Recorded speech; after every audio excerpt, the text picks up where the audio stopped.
Bonjour.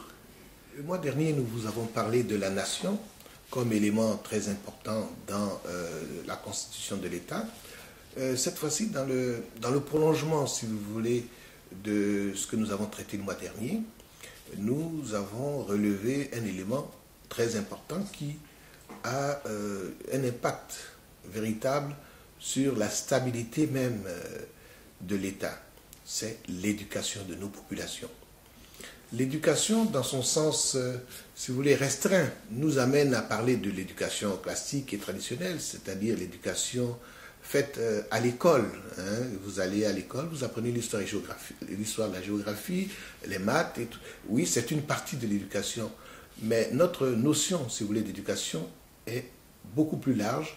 Elle s'étend à des aspects culturels, à des aspects de la communication, de l'image, de l'impact, si vous voulez, des stimuli tels que le milieu social dans lequel nos populations vivent et dans lequel, si vous voulez, l'influence sur l'éducation de nos jeunes enfants.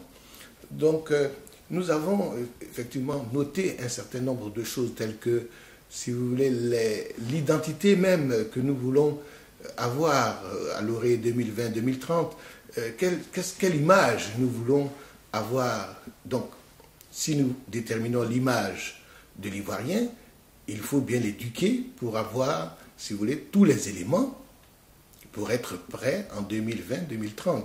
Et donc, l'éducation est primordiale, à mon sens. Au-delà de cette éducation classique, je vous le disais tout à l'heure, nous avons cette éducation de l'image. L'éducation de l'image, qui est les émissions que nous avons à la télévision, vers où on veut orienter nos populations. Il ne s'agit pas du tout de parler de lavage de cerveau, loin de là, mais il faudrait qu'on puisse arriver à faire en sorte que l'Ivoirien ait sa propre identité et qu'il se démarque des autres populations et qui permette à toute personne dans le monde de voir passer un Ivoirien, de dire « Ah, ça c'est un Ivoirien ». Parce qu'il a des valeurs, parce qu'il a une culture, il a une identité. Et donc tous ces éléments-là nous permettent de faire en sorte que nos populations soient reconnues comme des populations, je dirais, à même de compétir sur le plan international.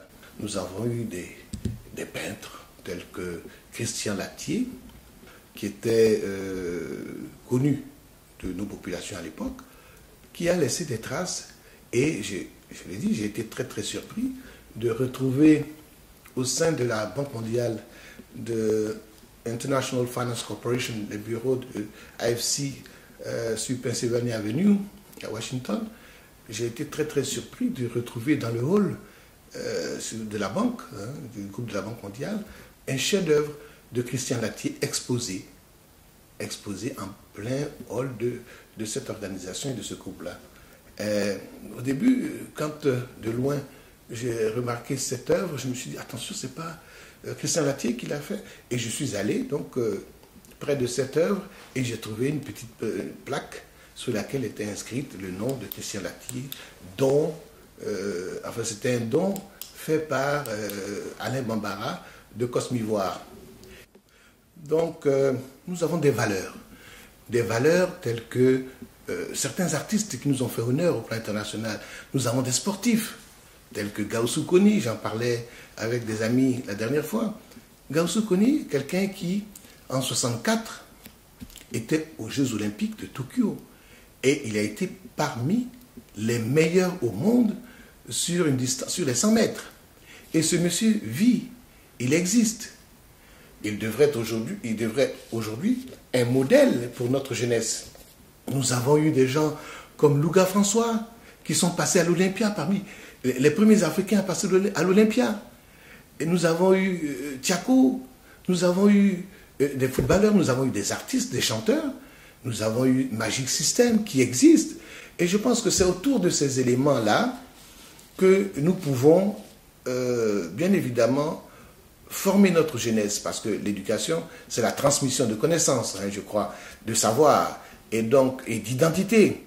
L'homme, hein, d'une façon générale, évolue, comme on dit, par tradition cumulative. Qu'est-ce que ça signifie? C'est un bien grand mot, mais qui ne signifie pas grand-chose. Hein. Tout simplement, c'est-à-dire évoluer par tradition cumulative, c'est-à-dire évoluer avec les acquis. Les connaissances acquises sont transmises à notre jeunesse, qui, fort de cet acquis, fort de cette identité, y ajoute, dans le contexte bien évidemment d'aujourd'hui, y ajoute des valeurs et transmettent ainsi à toutes les générations. Et ce que nous avons à transmettre aujourd'hui à notre jeunesse, c'est ces éléments-là de valeurs et d'identité que nous avons eu à travers nos artistes, à travers notre culture, à travers même le tam-tam que nous avons eu, des tam-tam BT, ce sont des traditions qui existent, les masques de mans. Et nous avons des valeurs, il faut qu'on puisse les recenser et les valoriser et les transmettre à nos enfants, à nos jeunes, qui sont un peu déboussolés aujourd'hui. Quand j'entends parler, par exemple, de cette jeunesse-là qui s'adonne au boutage, entre guillemets, je suis indigné parce que ce n'est pas des exemples pour les générations futures. Donc il faut qu'on puisse intervenir pour transmettre à cette jeunesse les valeurs de l'Ivoirien. Qu'est-ce que nous voulons que l'Ivoirien soit à l'horizon 2030 ? Pour compétir, je le dis toujours, avec les autres pays et s'identifier et non singer et copier. Nous avons des valeurs à transmettre. Et je suis très heureux d'ailleurs de le dire aujourd'hui. Hein, nous avons une structure. J'ai vu dans différents documents, dans différents journaux, un certain nombre de choses, notamment nous avons créé un organisme qui s'appelle le PND, qui est le Plan national de développement et qui a un projet 2016-2020 pour la transformation sur le plan économique, culturel et sur le plan de la mentalité. Là, le dernier mot, mentalité, m'a interpellé et j'ai dit, attention, on va dans le bon sens. Parce qu'il ne s'agit pas de formater, mais il s'agit d'impacter et d'influencer. Nous avons d'autres structures telles que l'Observatoire de la solidarité et de la cohésion sociale. Ah, attention, je crois que nous traitons le sujet. Nous sommes sur la bonne voie. J'ai été très, très ébahi, enfin je dirais très heureux.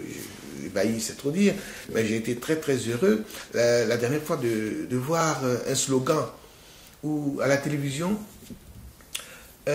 traitant de la tricherie aux examens. Et il y avait un spot avec un jeune enfant qui pleurait « Je ne tricherai plus à l'école ». Voilà, on est dans le bon sens. Et il faut qu'on fasse comprendre aux populations que la vie ne peut pas être faite de tricherie ou de malversation. La vie est faite de travail. La vie est faite de travail. Et l'Ivoirien a des potentialités. Il a une faculté d'adaptation aux situations, de faire des revirements à 180 degrés. L'Ivoirien peut le faire. J'ai confiance en nos populations. Elles sont capables de s'adapter à toutes les situations, même les situations les plus difficiles. On l'a vu à travers toutes ces situations difficiles que nous avons connues. Nous avons eu des chansons pathétiques, je dirais, parce que quand on dit on veut s'amuser, arrêtez vos fusils. J'entends des chansons, je suis vraiment stupéfait de la beauté de ces choses-là. L'Ivoirien a beaucoup de valeur et il gagnerait aujourd'hui à transmettre par le biais de l'éducation, par le biais du passé, c'est-à-dire il faudrait qu'on puisse ne pas faire un trait, une croix sur nos valeurs historiques, notre passé, notre culture. Nous avons aujourd'hui refait notre musée. Voilà des choses qui gagneront à être approfondies pour faire en sorte que nos populations soient éduquées. Aujourd'hui, la dernière fois, je parlais de deniers publics. Si nos populations étaient éduquées, elles n'auraient pas tendance à faire en sorte que les deniers publics soient des deniers qui appartiennent à certains dirigeants. Si l'éducation des populations avait été faite convenablement, celui qui détourne des deniers publics aurait été vu comme quelqu'un à mettre à l'écart et non quelqu'un qu'on doit applaudir.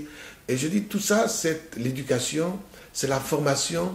Nous avons toutes les structures aujourd'hui qu'il nous faut et nous gagnerons à travailler un peu plus dans ce sens pour faire en sorte que cette nation-là, que cette population qui a l'intention de vivre ensemble, qui a ce vouloir vivre, puisse effectivement émerger et faire en sorte que la Côte d'Ivoire se redresse. Si nous avons encore quelques conflits ou quelques résurgences, je dirais, de ces moments difficiles de crise, c'est parce que les populations n'ont pas été suffisamment éduquées, formées, informées. Aujourd'hui, nous avons l'invasion de l'image, nous avons l'invasion de différentes chaînes, etc. On gagnerait effectivement à faire en sorte que nos deux chaînes nationales soient beaucoup plus percutantes dans le sens de l'éducation. Je ne dirais pas dans le sens politique, je dis dans le sens de l'éducation et de la formation. C'est un travail d'ensemble. Tous les ministères sont concernés par ce changement. Ne regardons pas et ne pointons pas du doigt le ministère de l'Éducation. Ce n'est pas seulement le ministère de l'Éducation. Comme je le disais tantôt, le ministère de l'Éducation nationale, si vous voulez, travaille sur l'organisation de la formation classique.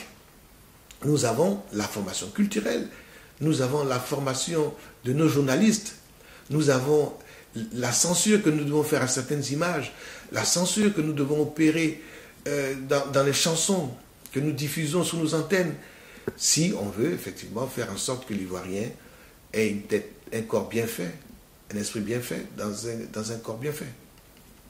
Voilà ce que je pouvais dire aujourd'hui à propos de l'éducation. Je vous remercie.